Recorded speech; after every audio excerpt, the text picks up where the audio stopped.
Hello everyone, welcome to my art time, and today we're going to be mixing all shades of brown, well 20 of them, so that's enough for us to be professional painters. To start off, if you don't have a basic brown, we are going to mix either all primary colors together to get the basic brown that we need for this tutorial, or you can mix one of the primary colors with its complementary color, which is either red with green or orange with blue or purple with yellow.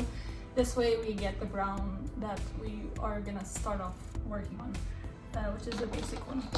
Usually it's the Ombre Brown, but I feel like this is like one of the shades of brown. It's not really the main brown. Okay, so I didn't go to a proper art school, but I learned from experience that there's a proper way to doing this, to getting the accurate shade. So I have this little plan. You get the primary color mixed with a secondary color, and then you add ochre and or you could like not have this step included. Black, white, one of the neutral colors in nature, and then you get the accurate shade at the end. Let's try to apply this. First we have the primary color, which is, you start by putting the result. So you want this color, so you get the basic brown over here. You get the basic brown in the result. Sorry, and then once you're done with this result, you put, this is the color that I want for my painting, for God knows what reason, but we have the result color. So we have the primary color here. It could be red, it could be blue, or it could be yellow, one of these three colors. But I would like to present this as an example. So my primary color is red, and now I want the opposite color down here, so I'm gonna add green. So I got the opposite color, or I could have ochre to it too. I could have this together, but these two are going to be added with a small percentage. Okay, so the more percentage up here in the primary color, and then the small down here is going to be opposite color. So primary color, and then ochre or opposite color. So we get the green, the ochre down here, or we don't need this sometimes if we want a pure shade of brown. And then you add the secondary color that you might need. So it could be this, it could be another secondary color like purple. It depends on the shade really that you need, yet a shade of brown that we're gonna be working on. So this could be left empty, or we can have the white here in the second box, or we could have black if we want to darken that shade. So that's about it. So I already mixed the basic brown over here, so I made it really dark by adding some of the black and some of the purple. Okay, and it should really feel like the same shade. Anyway, we're done with number 1 basic brown. Let's move on to number 2, coffee. To get the coffee brown, we need more red and blue than we would need the yellow. Remember when I told you mix all primary colors, you get the brown. So to get the coffee brown, we need these two to be more dominant than the yellow. Let's get to it.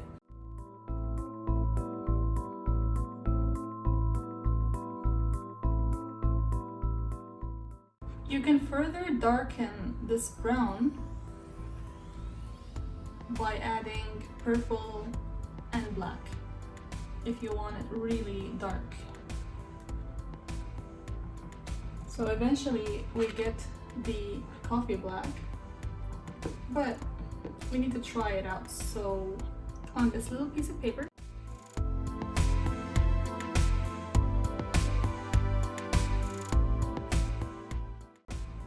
perfect. So we're done with our coffee brown.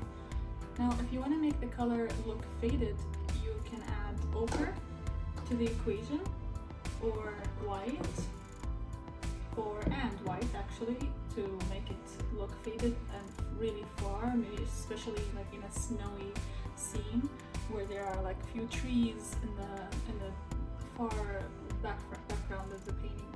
Now for the third color we have the mocha, and our mocha is going to include little green and a little yellow added to the basic brown that we already talked about at the beginning, that we need to prepare before this tutorial, before we start mixing with other shades.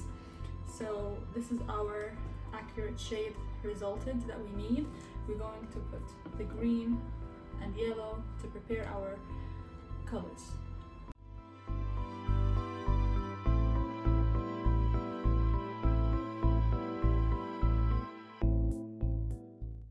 Now let's try it out on our little card.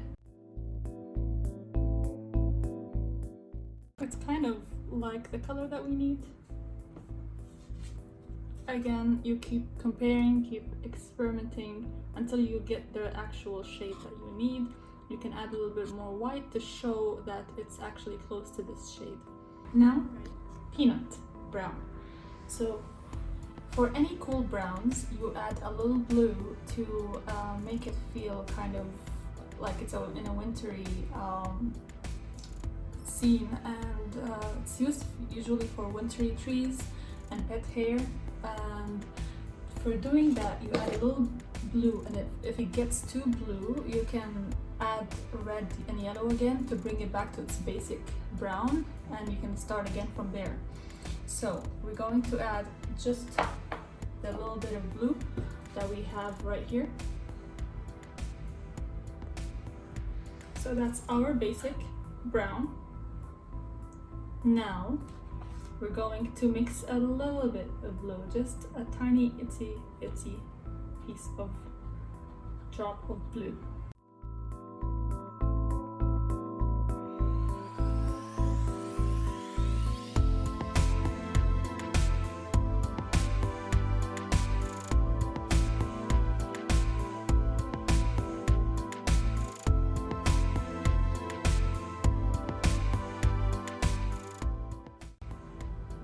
It sort of is.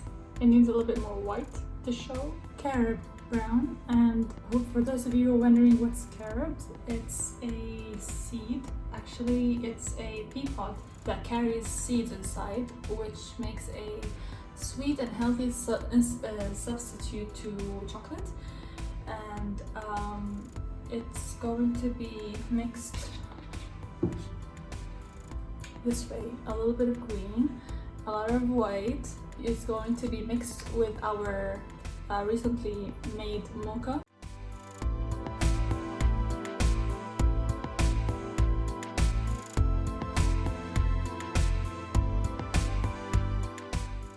Number 6, hickory. Now hickory, it's basically raw sienna brown, which is usually already made in tubes, but we're going to mix it with little red or orange. So it's your choice whether you want it to be mixed with red or orange.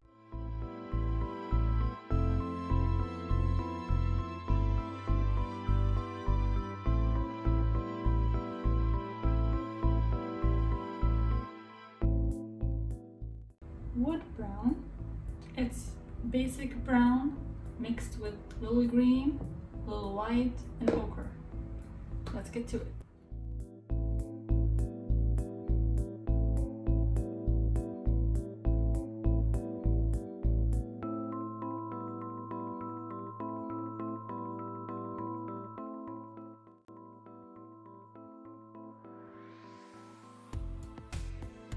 So number 8, pigment brown, and now we're going to mix the basic brown that we have with more red and white mixed in.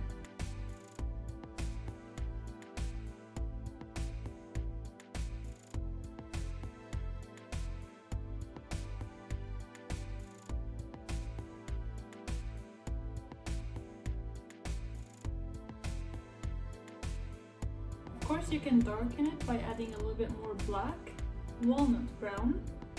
We're going to mix blue and orange together and a little bit of white to get the walnut brown. Let's start.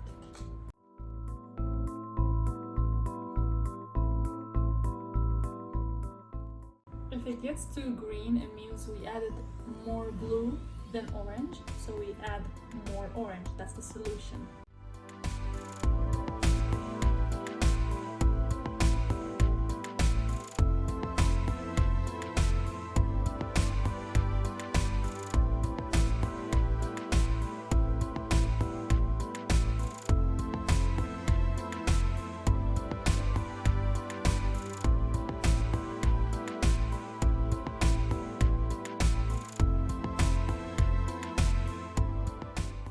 Caramel brown.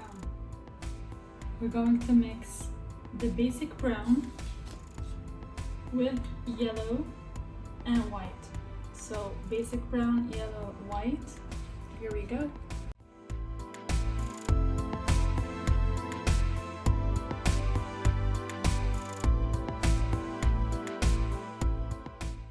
Gingerbread brown is very easy. From the previous step, we're going to add a little bit of basic brown to our caramel brown.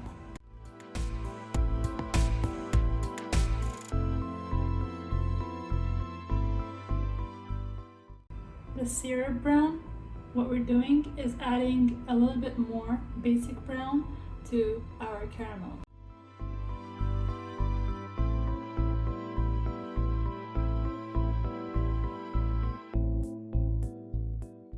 Chocolate brown. If you add a small drop of black onto our syrup brown that we just created and a little drop of our basic brown, you'll get the chocolate brown. Let's do it.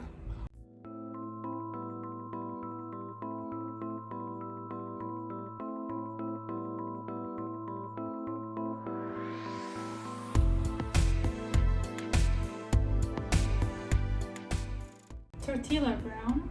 To get this, we're going to need a drop of the walnut brown we did earlier. So I have it right here. And this time we're mixing it with a lot of white. So let's do it.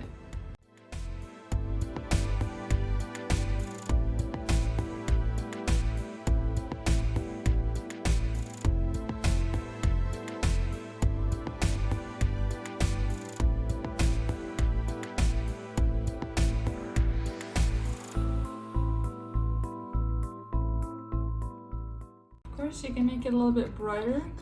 You can add more white to make it bright, but this is like the basic tortilla or beige color.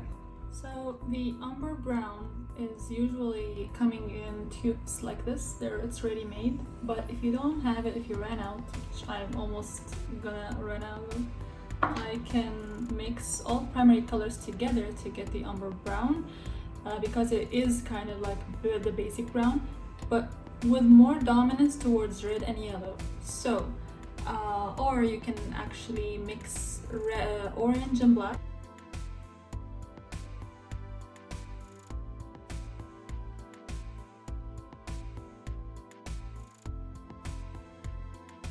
Okay, now let's try to add some of this orange we made with a little bit of black to see if we get the Umber Brown.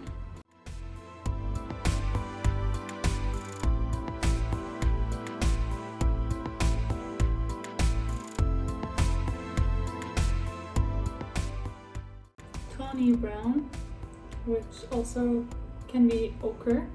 It usually comes in tubes ready, but if you want to make it yourself, you can add a little bit of orange mixed with a tiny little drop of black and a lot of white. And you can also keep refining the color as much as you need to by adding more white, because I know as soon as you add any amount of black to any color, the black takes over, and good God, we already have it. Cool.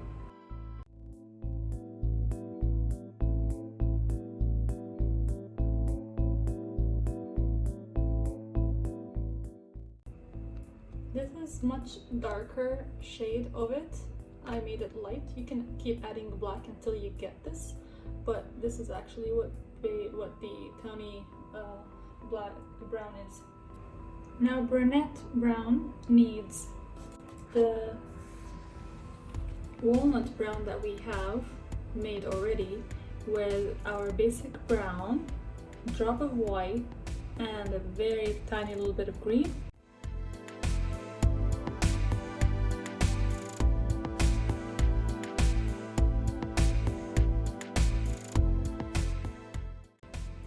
For the cinnamon brown, we're going to add some red with very little green, and to refine the shade, you can add some orange.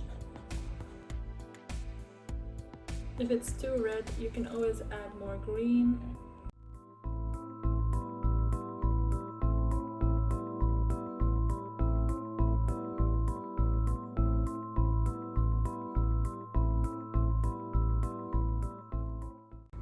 Penny brown, it's the color you use when you're painting a rusty metal. For this step, we're going to need a lot of orange, a drop of blue, some white, and some ochre.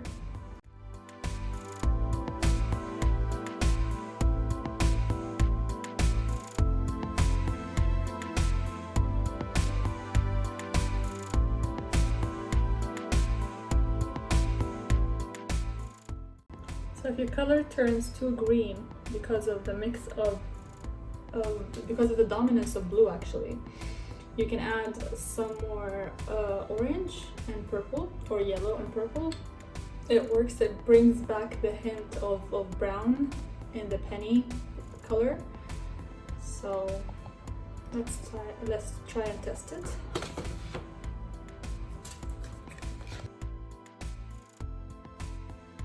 You can darken it, of course, to get it to this. These are only like the original, the basic of these shades.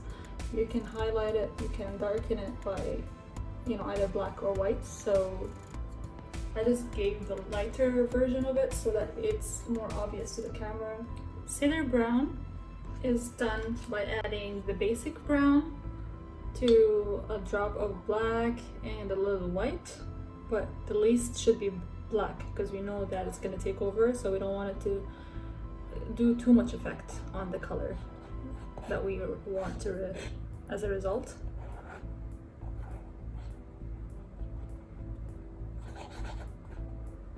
If it turned out too bright, kind of add more black.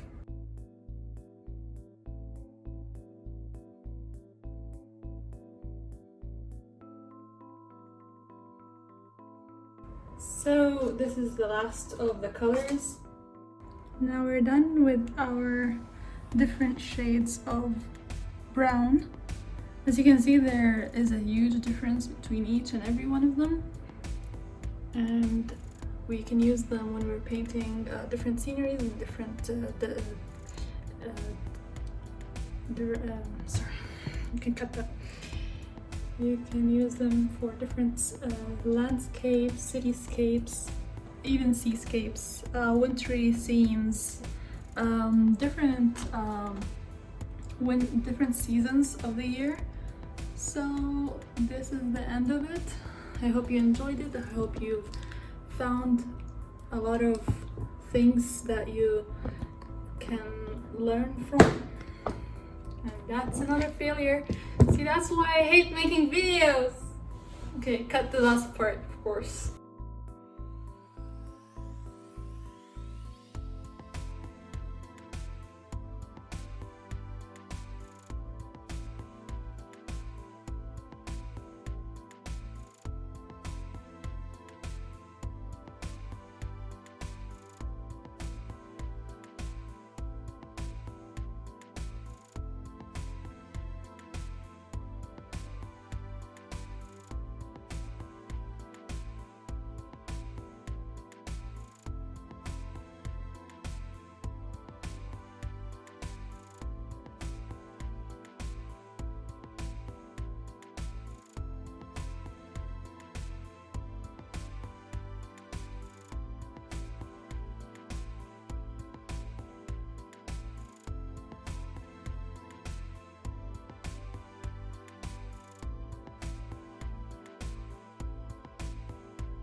So I'm very happy about the mess I made here earlier with all the browns. As you can see, I love this palette, and about the artwork that resulted from all this. It's cute. I can highlight it with more like oranges or yellows, but I just want to use just browns here to illustrate how it works. And thank you guys so much for watching, and please click like and subscribe and share with all your friends and family. And if you have any questions or any comments, please leave it in the comment section below.